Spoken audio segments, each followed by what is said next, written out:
Okay, so number 11 on the review. Flight time. The distance between JFK and Los Angeles International Airport. Anybody know the three letters for Los Angeles International Airport? LAX, nicely done. Our world travelers, or at least American travelers maybe. So we've got JFK to LAX. And, I mean, obviously if you didn't know that, it wouldn't matter. You could just call it LA. LAX to JFK. And I'm already thinking this is a distance equals rate times time problem. The distance is 2,500. Okay, well that's going to be both distances, right? Like the distance between the two cities, it doesn't matter like which way you're going. It's 2,500 miles wherever you start and wherever you land. The wind speed is 100 miles per hour. So already I'm thinking something plus 100, something minus 100, right? If you're going with the wind, you get a 100 mile an hour boost. If you're fighting the wind, you're losing speed at 100 miles an hour. Because of the wind, it takes longer to fly one way than the other. Yeah, that makes sense. Find the airspeed of the jet. So there's what we're looking for, airspeed of the jet. So let's just call that R for rate, the rate of the jet. If it takes 2 hours and 5 minutes longer to fly between New York and Los Angeles against the wind versus flying with the wind.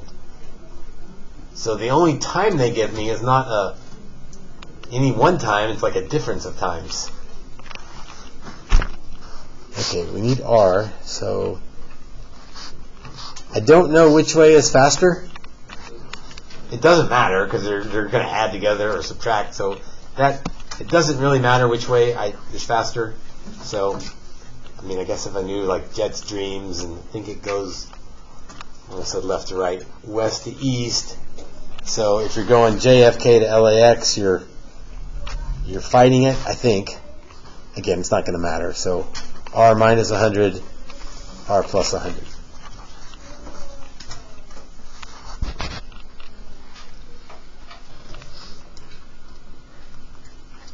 All right, and the times. Well, they're different times, so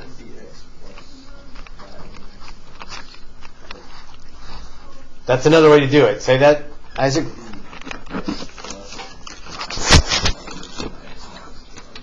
Okay, well, you can't do both. If you want to do that, you pick one to be t and the other to be t plus or minus, and it depends on which way you're going, so you have to think about things. I'm still going to have to think about things here. So one of these times minus the other equals 2 hours and 5 minutes. So 2 and 5/60ths is 2 and a 12th is 25/12.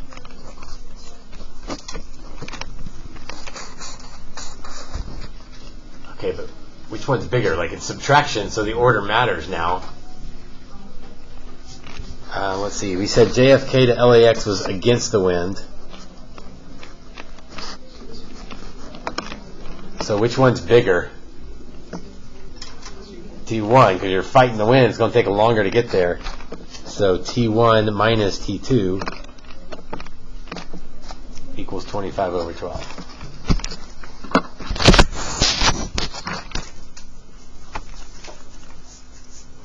Again, if you're worried about which one is which, it doesn't matter. Like you could switch these labels and everything else would still be the same.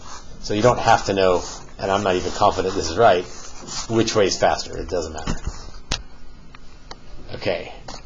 How many equations do I have written? 3. How many unknowns are there? T1 and T2 and R. So if I have 3 equations and 3 unknowns, I know this is a solvable problem. So that's another way to approach this, is to see, right now I know I've got enough information. I mean, I don't know what anything is yet, but R, T1, T2, and 1, 2, 3 equations, I need to be able to figure this thing out. What would you like to solve for first? There's a lot of ways to go here, but to me, I think I can get an expression for T1 and an expression for T2 and then put those in. So T1,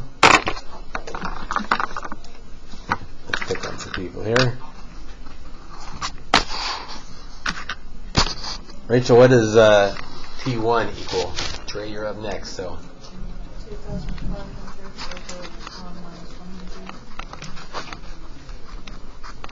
Yep, just solve that for T1. Trey, how about T2?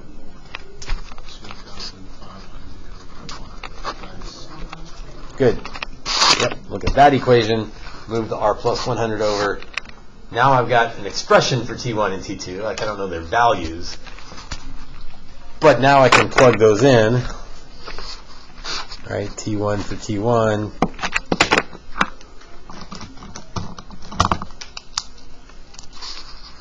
T2 for T2.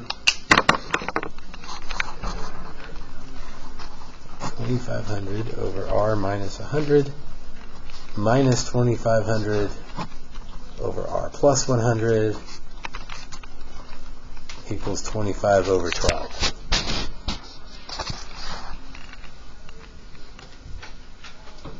Okay, now I'm down to one equation with one unknown, so I should be able to solve this thing. This goes back to what we did Friday, the rational equations. So I have to figure out, Colin, what do I want to multiply by to make all those denominators go away?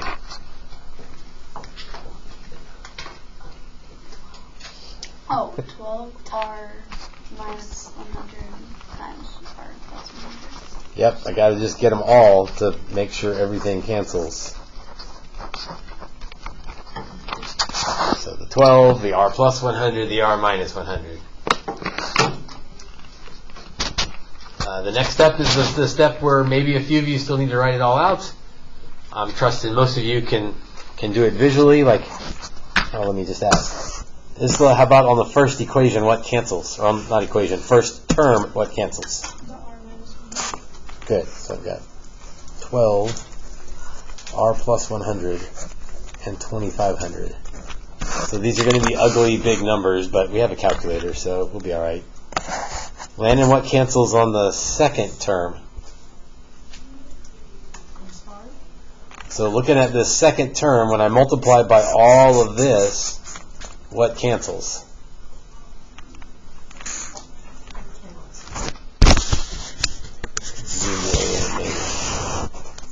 Is that better? Good. R plus 100 cancels. So that leaves the 2,500 and the R, or excuse me, the 2,500, the 12, the plus 100 canceled, the minus 100 stay there. Again, this is supposed to be getting better because we're getting rid of the fractions, even though our numbers are getting big and out of hand here. Uriel, how about on the right-hand side there? What cancels? 12. Yeah, just the 12. So 25, R plus 100, R minus 100.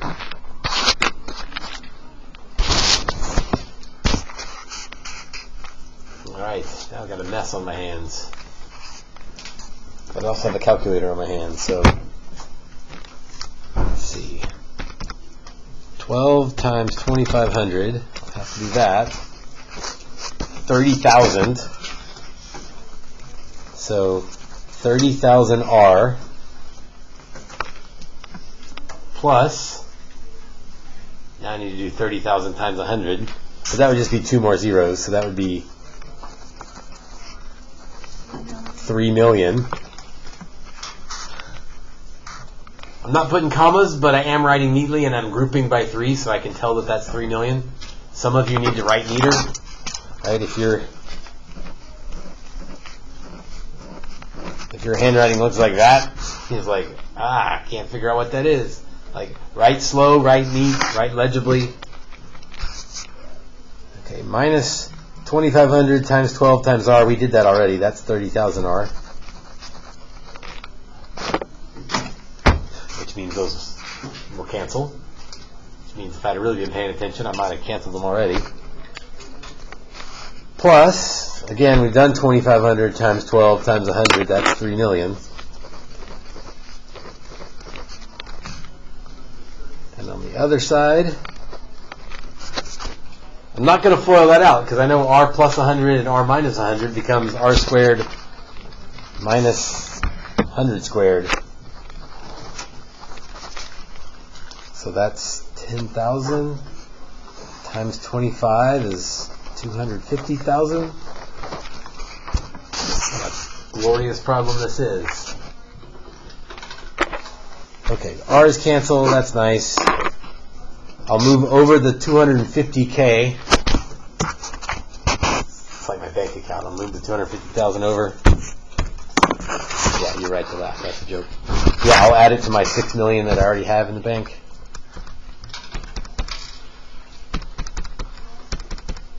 Oh, I didn't really need a calculator for that because 6 million plus 250,000 is 6,250,000.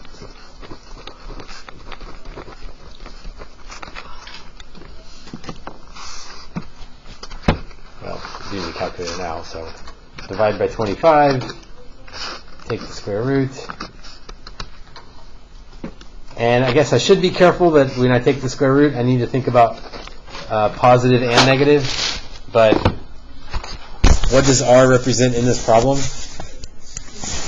Like the speed of what? The speed of the jet. So negative 500. I mean, I'm just like trying to visualize it. Looking out the window and seeing a plane fly backwards, that'd be quite the sight. I don't think I would have to worry about the negative. The speed of the jet is 500 miles an hour. So that one wasn't terrible on the setup. It wasn't nice, but it wasn't awful. And then once it was set up, it was kind of awful because of the big numbers. But that's why you get a calculator. Okay, so we did all of the word problems together, and in so doing, we hit several rational equations. So things are going to speed up a little bit here. Let's look at 13, and then we'll look at 17. So 13,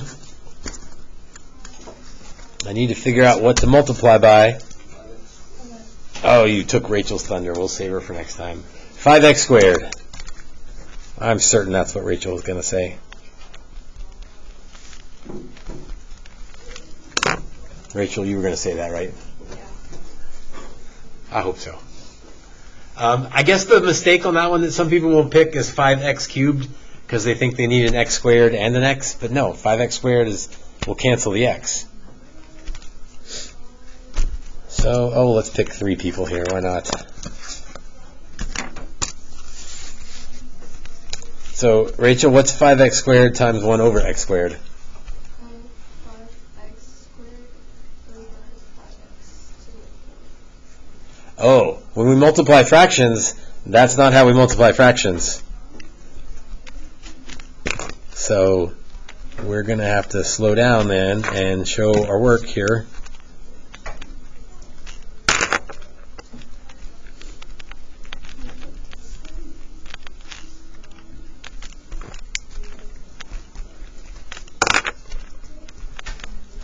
Right? The whole point of multiplying is to make those fractions go away. So, Rachel, who cancels on that first term? The x squared. And what are we left with? 5. Naomi, you could jump to the end here. What are we left with after we cancel things from that second term? 1. On this term? X plus 2. Good, just x plus 2, because the whole 5x squared cancels.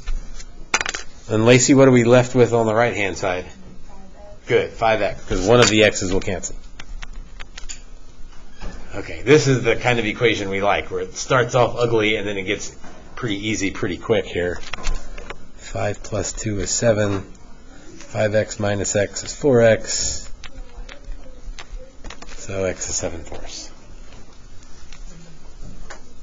Oh, I didn't read the directions, so I almost forgot to do this.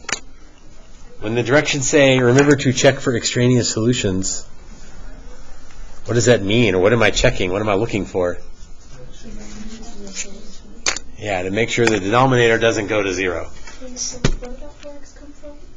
I moved this x over. I subtracted x from both sides.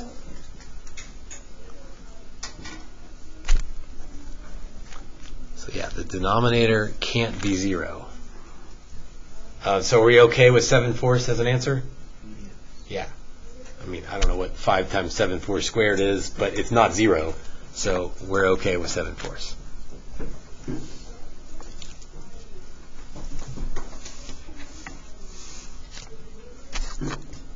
Kira, what do you want to do first on 17? I like factoring out. Let's factor out from here. Yes. What do you want to factor out? A v squared. Good. A v squared. And what does that leave? V plus 3. Good. And then it's the same thing on the other side, so that's kind of nice. Okay, so now for maybe the hard part. Seth, what do I need to multiply by so that all of my denominators will cancel? V and V plus 3. I'm going to say that's partially right. Right, that would cancel the v plus 3. And it's enough to cancel that v, Oh, V squared. but I need v squared. Now, the other mistake is to go too far the other way and be like, oh, I need a v squared and a v. You're like, no, you don't. A v squared is big enough to cancel the v. Okay, didn't do it last time, and then I needed to, so we'll see if we can pull this off. No pressure.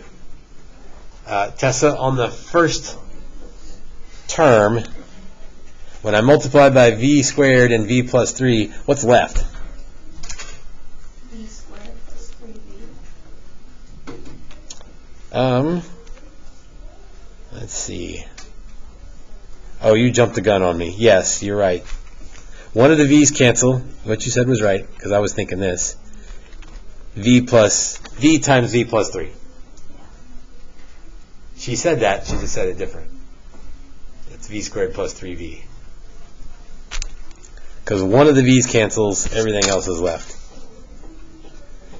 Ben, yours looks worse, but I think it's easier because what's left when we multiply all of this to this term? Good. Everything, well, not everything cancels. All of the bottom and all of the top canceled, leaving it just 3. Harley, how about on that term on the right? 1. Just 1. It's kind of a weird thing on these. The ones that look the worst often turn out the best because more stuff cancels. So v squared plus 3v. I'll move the 1 over. And it looks like they were kind enough to give me one that factors.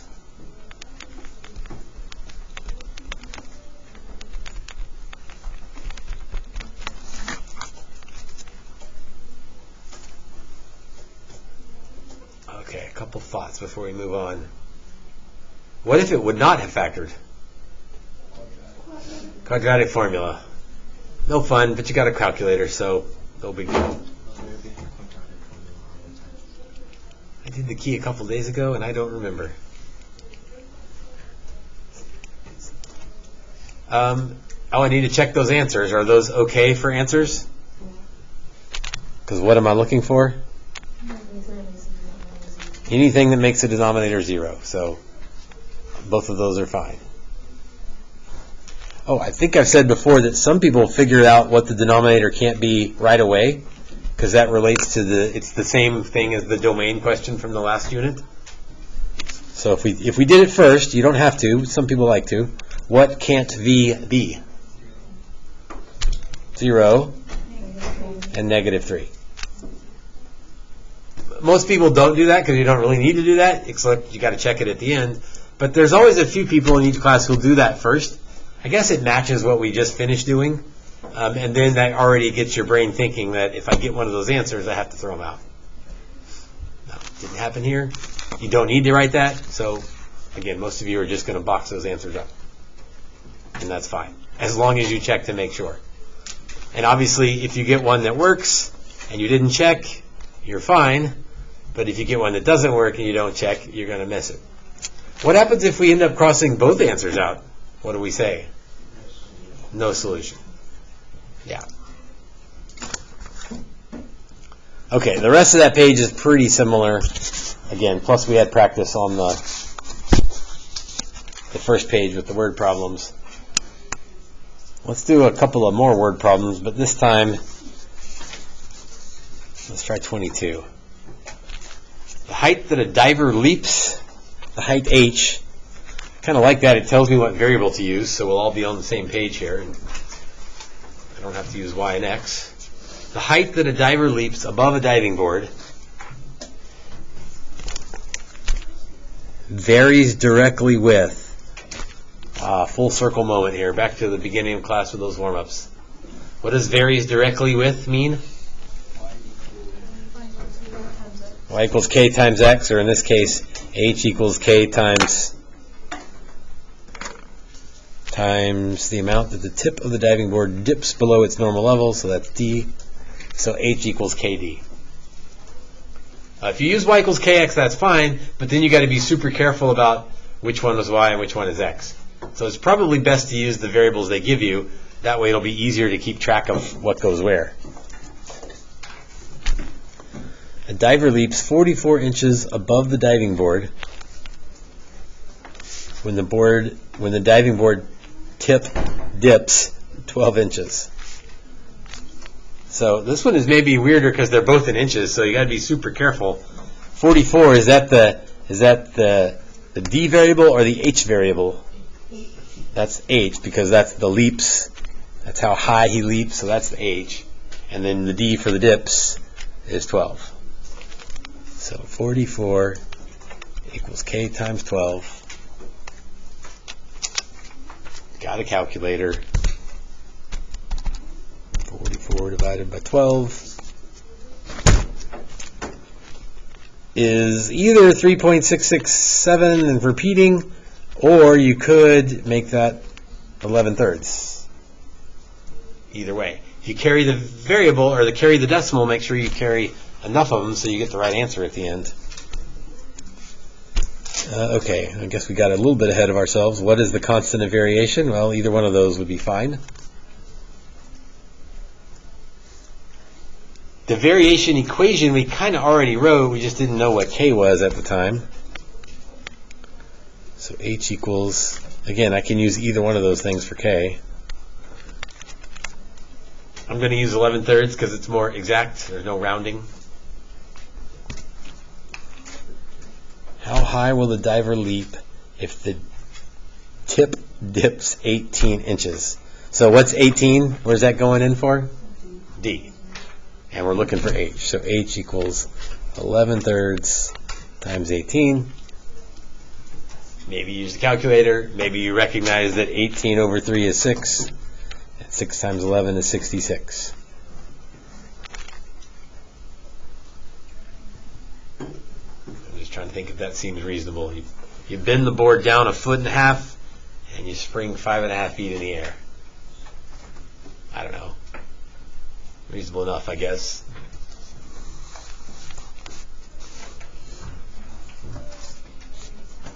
What makes 23 different than 22? Inversely proportional. Okay, by Ohm's law, the current C flowing in a wire is inversely proportional. So how do I do inverse proportional? K over X, or in this case, K over R for resistance.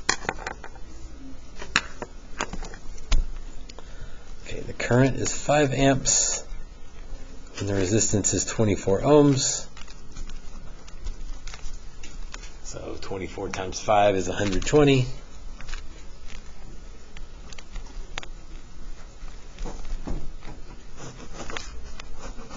So 120 over R for our variation.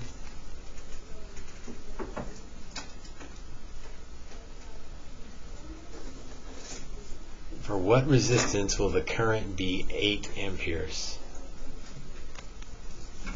Okay, so I got my equation. I got 8, but where does 8 go? C or R? Well, you got to read the question carefully here. The current is 8. So which one represents the... Right, they tried to make it easy for you here. C.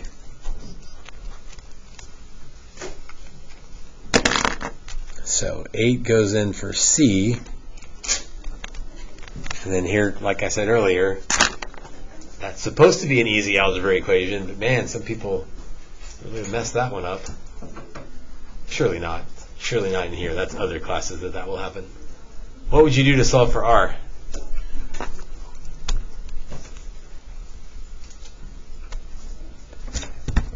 I'll pick on somebody then. Aspen, what would you do to solve for R? You can multiply R on both sides. That's. And go ahead and finish it off. And then divide by 8. And then divide by 8. Which I think is 15.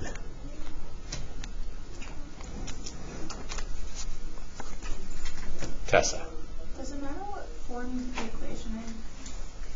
Or should it, like, can we do like CR equals 20?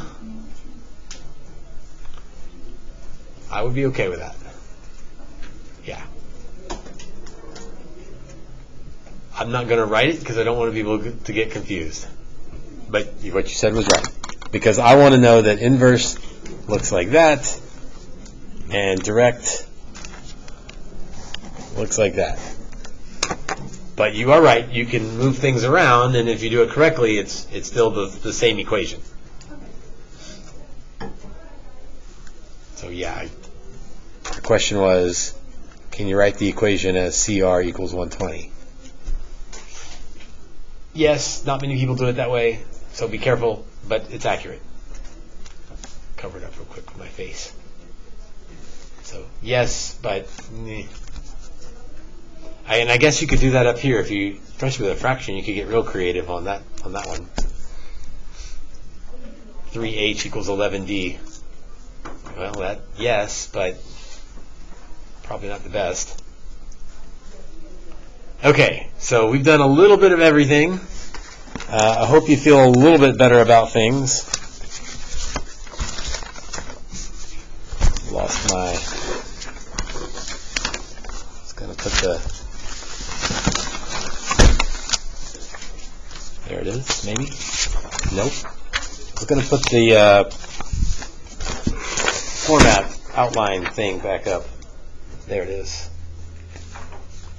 I'll walk through it one more time. Rational equations, that was those middle pages. We only did a couple of those that were explicitly that, but we did a couple others that were also word problems. We did all 4 word problems, and then we ended with one direct and one inverse variation. And again, the old stuff I'm feeling pretty good about because most of you got that right. The only mistakes on that were if you factored wrong. Once things were factored, you knew how to find asymptotes and holes and all that stuff. So, long day, covered a lot, but we covered a lot, so call it a good day because we hit a little bit of everything. All right, so there's still 20 minutes left.